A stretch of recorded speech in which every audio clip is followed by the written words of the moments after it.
Everyone, और आज की इस इंग्लिश क्लास का हमारा टॉपिक है टेंसेस पार्ट 1। टेंस का पार्ट 1। आज की क्लास में हम सिर्फ और सिर्फ टेंस के फर्स्ट पार्ट के बारे में पढ़ेंगे, जो कि है प्रेजेंट टेंस का प्रेजेंट इंडेफिनिट टेंस। ठीक है, तो सबसे पहले मैं आपको बता दूं कि टेंस होती क्या है। टेंस मतलब कोई एक्शन हो रहा है, कोई काम हो रहा है। जैसे मैं पढ़ा रही हूँ, आई एम टीचिंग, ये कौन सी टेंस है? ये है present continuous tense, I am teaching. ठीक है, मैं पढ़ा रही थी, आई वॉज टीचिंग, मतलब पास्ट की बात है, थी मतलब पास्ट, तो ये कौन सी टेंस है? Past continuous tense. तो अभी स्टार्ट करते हैं। सबसे पहले मैं आपको ये बता दूं कि टेंस जो है वो मोटे मोटे तौर पे कितने पार्ट्स में डिवाइडेड है? 3। कौन कौन से? Present, past and future. अब again past present is divided into further 4 more classifications. Indefinite tense, second continuous tense,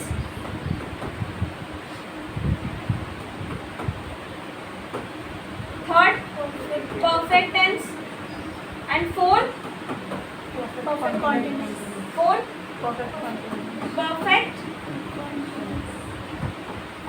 tense। और बाकी में सेम मतलब जैसे ये प्रेजेंट में 4 है ना, ऐसे ही ये पास्ट में भी यही 4 होती है, बट आगे पास्ट ऐड हो जाएगा। Past indefinite tense, past perfect tense and past perfect continuous tense. Similarly future में भी यही होगा, future indefinite tense, future continuous tense, future perfect tense and future perfect continuous tense. ठीक है, ये क्लियर हो गया। सबसे पहले तो ये याद होना चाहिए, इंडेफिनिट कॉन्टिन्यूअस परफेक्ट कॉन्टिन्यूअस। याद हो गया। फर्स्ट क्या है? Present indefinite tense. अब यहाँ से हम एक टॉपिक उठा लेते हैं, प्रेजेंट इंडेफिनिट टेंस, उसको पढ़ते हैं ध्यान से।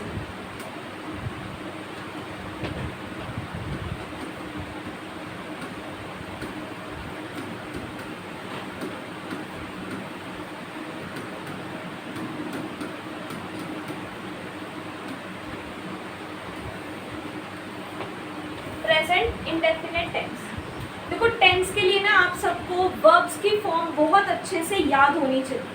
फॉर एग्जाम्पल, अगर मैं आपसे पूछूं रीड की सेकंड फॉर्म क्या होती है? हाँ, रीड मतलब पढ़ना, रीड के सेकंड फॉर्म क्या होता है? Read, red, but the spelling is same. ठीक है, अगर मैं पूछूं गो की सेकंड फॉर्म क्या होती है? गो, वेंट, गॉन। ईट की ईट, एट, ईटन। ठीक है, और स्माइल की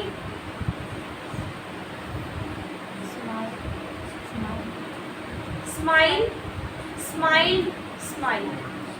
ठीक है, क्यों पता होनी चाहिए? क्योंकि अभी ना मैं आपको बोलूँगी कि यहाँ फर्स्ट फॉर्म लगाओ या सेकंड लगाओ या थर्ड लगाओ, जब याद ही नहीं होगी तो कैसे लगाओगे? वही तुम्हारा कॉन्फिडेंस डाउन होगा कि यार वर्ब तो याद नहीं है। ठीक है, सी,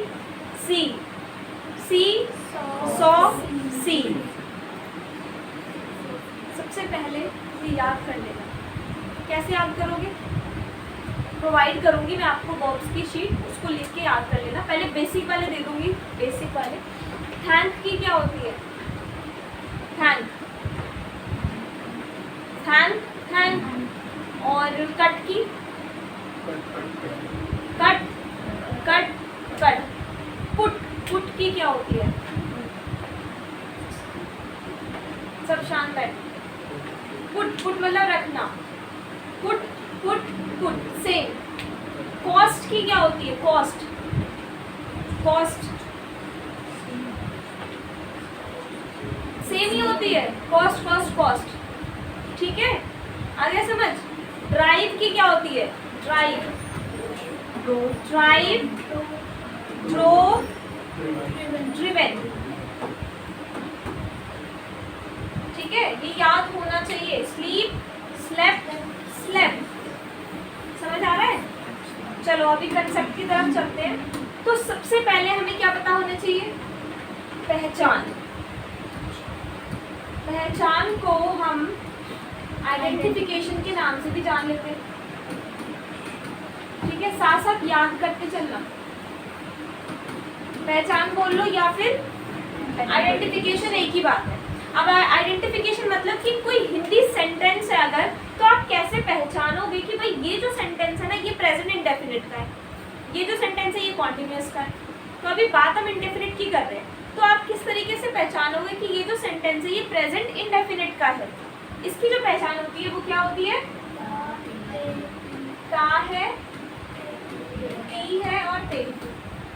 मतलब जिन भी सेंटेंसेस के लास्ट में ये आता है ना वो क्या है? प्रेजेंट इंडेफिनिट टेंस, ठीक है। जिस भी सेंटेंस के लास्ट में ताते ती आ रहा है वो प्रेजेंट इंडेफिनिट है। आंख बंद करके बता दोगे आप। जैसे सूर्य कहाँ से उगता है? पूर्व से या पश्चिम से? सूर्य पूर्व से उगता है और पश्चिम में ढलता है। उगता है ता, ढलता है ता है। मतलब मैं सुबह 6 बजे उठती हूँ, मैं नहीं उठती वैसे, मान लेते हैं आज वजह से मानते हैं, ठीक है। मैं सुबह 6 बजे उठती हूँ, उठती हूँ, ती हूँ आ गया। मतलब उसके बाद मैं एक दिन में 2 बार ब्रश करती हूँ। मतलब ये हुआ कि ऐसी चीज़ें जो रेगुलर बेसिस पे हो रही है, जो डेली होती है और जो होता ही है, जो यूनिवर्सल ट्रुथ है। यूनिवर्सल ट्रुथ मतलब जैसे सूर्य भाई यहीं से उगता है, यहीं से ही उगेगा, यहीं से उगता है, वो काम ऐसे ही होता है। मैं डेली स्कूल जाती हूँ, ठीक है, पिताजी डेली अखबार पढ़ते हैं, मैं 2-3 घंटे तो फोन चलाती ही हूँ, ठीक है। और क्या हो सकता है? अब आप सभी एक सेंटेंस बताते जाओ हिंदी में, जैसे मैंने अभी लास्ट में ताते थी आना चाहिए, बताना। वो दिन और रात पढ़ता है।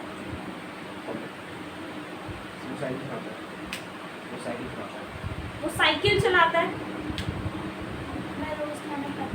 मैं रोज खाना खाती हूँ। मैं रोज पढ़ती हूँ।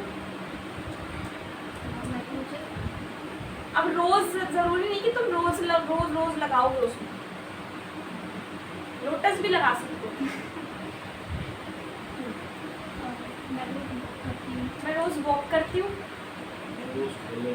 मैं रोज खेलने जाता हूँ। हाँ। वह खेलते हैं। हाँ। वो रोज खेलता है। अच्छा।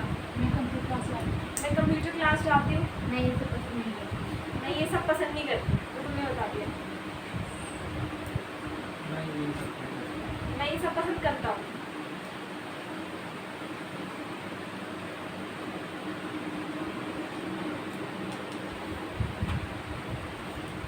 मम्मी स्वादिष्ट खाना बनाती है। जल्दी बताओ, आप बताओ। फिर आ रही हूँ आपके पास, सोच। वो दोनों खेलते हैं। मैं रोज बस में बैठता हूँ। वह पढ़ता है। वो नहीं पढ़ता। मैं रोज प्रैक्टिस करती हूँ। समझ आ गया? इतने सारे सेंटेंसेस मिल गए ना। अब ये तो समझ आ गया कि हाँ ये तो होती है प्रेजेंट इंडेफिनिट, बाकी सब छोड़ दो अभी, सिर्फ एक बार। अब इसमें हेल्पिंग वर्ब आ जाती है नेक्स्ट, ठीक है। क्या आती है? Helping verb. प्लीज जैसे मैं बोलती हूँ ना, रिपीट करने के लिए तो सब बोला करो। क्या आती है? Helping verb. इसमें होती है कौन सी? और क्या rise?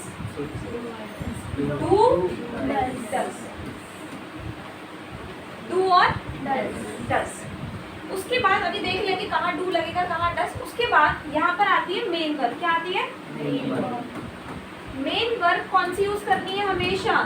First form of verb. V1 मतलब फर्स्ट फॉर्म। फर्स्ट फॉर्म मतलब जो वर्ड है, सी है तो सी ही आएगा, सॉ या सीन नहीं आएगा, थैंक है तो थैंक आएगा, ईट है तो ईट ही आएगा, एट ईटन नहीं आएगा, ठीक है। इतना क्लियर हो गया? उसके बाद आगे चलते हैं, क्या होता है next?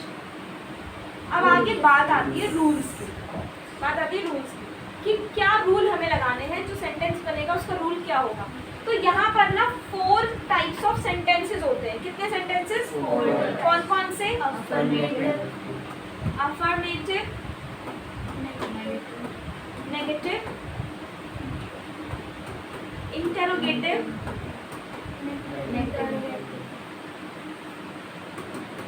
And negative interrogative. Clear? कितने sentences? Affirmative, negative interrogative and negative interrogative. जो नेक्स्ट क्लास होगी इंग्लिश में उस तक में आपको ये सारी चीजें याद होनी चाहिए। अब अफर्मेटिव मतलब होता है सिंपल सेंटेंस, इसको हम पॉजिटिव के नाम से भी जानते हैं। यहाँ पर जो टेंसेस है यहाँ पर 4 ही सेंटेंस है, ठीक है। अफर्मेटिव मतलब सिंपल सेंटेंस जिसको हम पॉजिटिव सेंटेंस के नाम से भी जानते हैं, जिसमें नॉट नहीं होना चाहिए। जैसे आई डोंट लाइक, तो ये क्या है? ये नेगेटिव हो गया, क्यों? क्योंकि इसमें नॉट लग गया, ठीक है। तो अफर्मेटिव का जो रूल होता है वो होता है सब्जेक्ट प्लस क्या आता है फिर? सब्जेक्ट के बाद पहले हेल्पिंग वर्ब आती है, ठीक है। Subject plus do does. लेकिन अफर्मेटिव में हम और डू और डज को यूज नहीं करते। हमेशा आएगी हेल्पिंग वर्ब, लेकिन इसमें नहीं आएगी इंडेफिनिटली। तो इसका जो रूल बनेगा subject plus verb plus S और ईएस। थोड़ा सा इम्पोर्टेंट है, अभी बताती हूँ क्या है। प्लस ऑब्जेक्ट, सब्जेक्ट के साथ वर्ब लगा देना, वर्ब के साथ एस और ईएस लगा देना और उसके साथ ऑब्जेक्ट लगा देना, ठीक है। नेगेटिव का जो रूल होता है वो क्या होता है? Subject plus do does plus not तो लगेगा क्योंकि नेगेटिव है, ठीक है, प्लस फर्स्ट फॉर्म। अब यहाँ एस और ईएस यहाँ पर नहीं लगेगा। क्यों नहीं लगेगा? क्योंकि इधर लग तो गया, इधर लग गया, इधर नहीं लगेगा। प्लस ऑब्जेक्ट, ठीक है। उसके बाद है इंटरोगेटिव। इंटरोगेटिव में क्या होता है? हमेशा ये जो हेल्पिंग वर्ब है ना, ये जो हेल्पिंग वर्ब है ये आगे आ जाती है। तो डू डज, इस स्लैश का मतलब क्या समझ रहे हो कि या तो डू ही आएगा या तो डज ही आएगा, ठीक है। Do does plus subject plus verb plus question mark जरूर लगाना, क्वेश्चन मार्क जरूर लगाना इंटरोगेटिव सेंटेंस में, क्वेश्चन मार्क। और नेगेटिव इंटरोगेटिव की जो इंटरोगेटिव तो हो प्लस नेगेटिव भी हो, ठीक है। Do does plus subject plus, subject के बाद हमेशा नॉट लगता है और डू डज तो स्टार्टिंग में लगेगा plus V1 plus question mark जरूर लगता है, ठीक है। अब जैसे ये तो हो गई सारी थ्योरी हो गई कि हाँ ये हेल्पिंग वर्ब है, ये मेन वर्ब है, ये रूल्स है। अब जैसे हम एक एग्जांपल ले लेते हैं कि मैं सुबह 6 बजे उठती हूँ, ठीक है। मैं सुबह 6 बजे उठती हूँ। मैं मतलब मैं इज अ सब्जेक्ट, मैं क्या है? सब्जेक्ट है। तो आई उठना, वेक, आई वेक, एस और ईएस नहीं लगेगा। क्यों नहीं लगेगा? अभी बताती हूँ।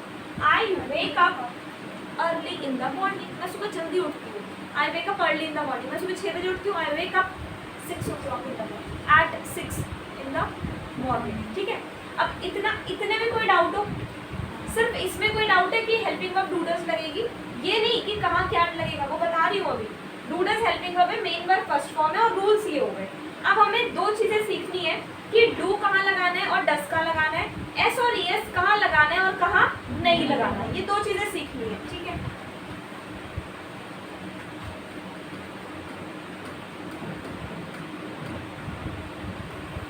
डू डज और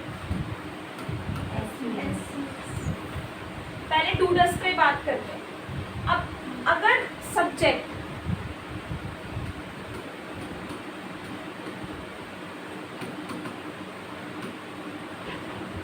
थर्ड पर्सन सिंगुलर है तो उसके साथ क्या लगेगा? डूडस। उसके साथ लगेगा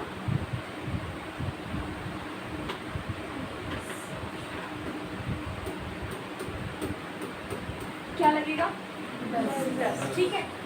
अच्छा, और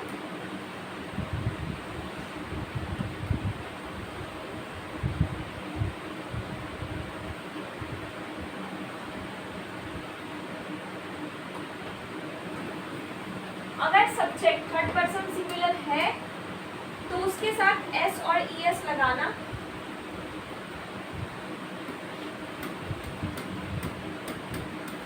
उसके साथ ही सब्जेक्ट के साथ, वरना नहीं लगेगा।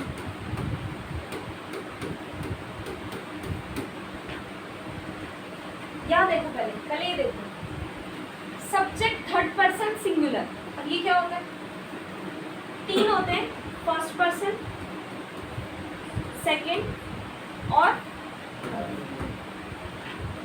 फर्स्ट में क्या क्या आता है, जिसमें मैं आ रही हूँ, जिसमें मैं इंक्लूड हो रही हूँ, जैसे आई, वी और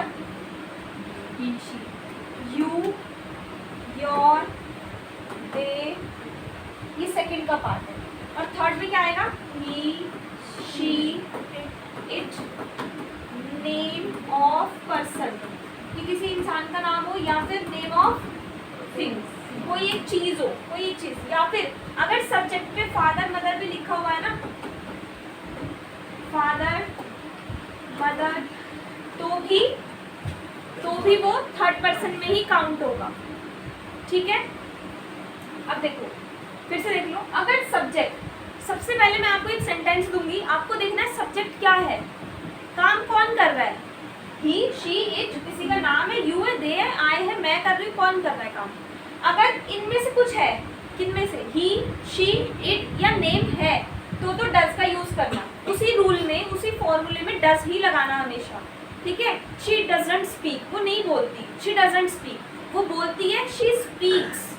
क्यों, अगर सब्जेक्ट थर्ड पर्सन सिंगुलर है तो उसके साथ, तो सब्जेक्ट के साथ एस और ईएस, सब्जेक्ट ही वर्ब के साथ लिखा है, तो वर्ब के साथ एस और ईएस लगेगा, वरना नहीं लगेगा।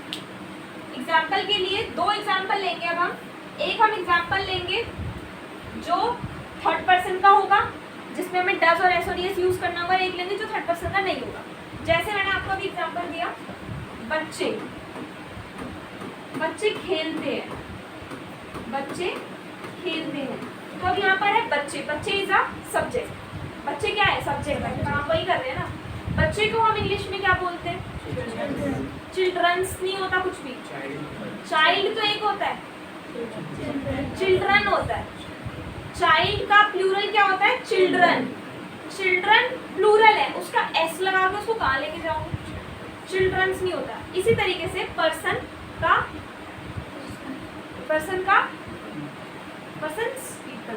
पीपल, अब कई लोग बोलते हैं पीपल्स, मैनी पीपल्स, पीपल्स क्या है भाई, पीपल्स नहीं, पीपल, पर्सन का पीपल। ठीक है, और अगर एक सीजर है तो ये तो मैंने बताया था, सीजर्स ही बोलते हैं, चाहे एक हो चाहे ज्यादा हो। ठीक है, तो बच्चे खेलते हैं, यहाँ पर क्या हो गया, सब्जेक्ट, सब्जेक्ट हो गया चिल्ड्रन, चिल्ड्रन खेलते हैं, मतलब ये देखो रूल क्या बोल रहा था, सब्जेक्ट के साथ वर्ब लगा देना, तो सब्जेक्ट हमने चिल्ड्रन के साथ वर्ब लगा दिया प्ले। अब एस और ईएस कब लगाना है, जब सब्जेक्ट थर्ड पर्सन सिंगुलर हो, कि थर्ड पर्सन दो प्लस सिंगुलर भी हो, सिंगुलर मतलब एक, लेकिन ये तो ज्यादा है ना, तो एस और ईएस लगाओगे, नहीं लगाओगे, तो चिल्ड्रन प्ले, बच्चे नहीं खेलते, बच्चे नहीं खेलते, चिल्ड्रन, डू लगाऊं डज लगाऊं, क्यों, क्योंकि सिंगुलर नहीं है, होता तो लगा देते, चाइल्ड होता ना अगर तो एस और ईएस लगता, तो children don't play, children don't play. इसी का आप बनाओ इंटरोगेटिव, तो डू आगे आ जाएगा, डू चिल्ड्रन प्ले, क्या बनेगा, डू चिल्ड्रन प्ले, और last do children not play. कोई डाउट, अभी आएगा डाउट, जब तक खुद से नहीं बना लेंगे। अब उसके बाद एक क्वेश्चन हम सेकंड ले लेते हैं, वह से, लड़की ले लेते हैं, वह गाती है, बहुत सिंपल ले रही, बहुत सिंपल, वह गाती है, तो वह मतलब गाती है, मतलब कोई लड़की है, मतलब शी सिंग्स। अब यहाँ पर वर्ब के साथ एस भी लगा दिया, क्यों, क्योंकि थर्ड पर्सन, ठीक है। अगर सब्जेक्ट थर्ड पर्सन सिंगुलर है तो डज यूज करना और एस और ईएस लगाना। क्यों? क्योंकि देखो डज में भी तो ईएस आ ही रहा है ना, ठीक है, वहां पे भी ईएस लगेगा। अब ईएस नहीं लगाया, एस लगाया, क्यों? अब ये तो अंडरस्टूड है। अगर वो होता तो ईएस आता, ठीक है। अगर बाय है, बाय तो एस आएगा, बाइज खरीदती है। आया समझ? आ गया? अब इसकी कुछ थोड़ी प्रैक्टिस करवाती हूँ मैं आपको, कुछ क्वेश्चंस देते हैं और उसकी प्रैक्टिस करते हैं, तभी समझ में आएगा, ऐसे नहीं आएगा, ठीक है। ठीक है, आज की क्लास में इतना ही। Thank you so much.